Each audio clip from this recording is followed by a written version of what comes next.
మీ కోడి పుంజు కూడా ఈ రకమైన రెట్టేస్తుంది. మేత సరిగ్గా తినట్లేదు. మొలక తీసి కూర్చుంటుంది. ఏం చేయాలో తెలియదు. ఏ మెడిసిన్ వాడాలో అర్థం కావట్లేదు. అయితే ఈ వీడియో చూడండి. ఈ టాబ్లెట్ పేరొచ్చేసి ఆక్సివిమ్ వెట్ టాబ్లెట్ 500 ఎంజీ అండి ఇది. 500 ఎంజీ చాలా బాగా పనిచేస్తుంది. సగం టాబ్లెట్ ఎయ్యాలి. 2 కేజీలు దాటి ఉన్న కోడికి మాత్రం సగం టాబ్లెట్ మాత్రమే ఎయ్యాలి. దానికన్నా తక్కువ ఉన్న కోడికైతే 4 భాగాలు చేసుకొని, నాలుగో భాగం ఏస్తే సరిపోతుంది. ఇడ్లీలో పెట్టి వేయడం అనేది ఉత్తమం అండి. నైట్ మాత్రం వేయాలి. నైట్ ఏస్తే బాగా పనిచేస్తుంది. సో, ఈ టాబ్లెట్ చాలామంది మీకు రిఫర్ చేసుంటారు. ఒకసారి వాడండి. వాడిన తర్వాత రిజల్ట్ అయితే చాలా బాగుంటుంది. నేనైతే వాడాను.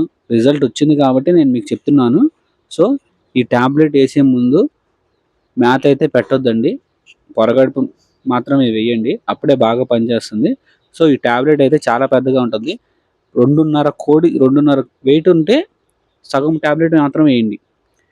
2 కేజీలు పైబడిన కోడికి మాత్రం సగం టాబ్లెట్ వేయండి. దానికి మించి తక్కువ ఉన్న కోడికి మాత్రం 4 భాగాలు చేసుకొని 4 భాగం వేయండి. మీరు ఇడ్లీతో పెట్టినా వేసినా పర్లేదు. మీరు డైరెక్ట్‌గా వేసినా పర్లేదు. Okay friends. ఈ టాపిక్ మీకు నచ్చితే లైక్ చేయండి, షేర్ చేయండి, సబ్స్క్రైబ్ చేసుకోండి. Thank you.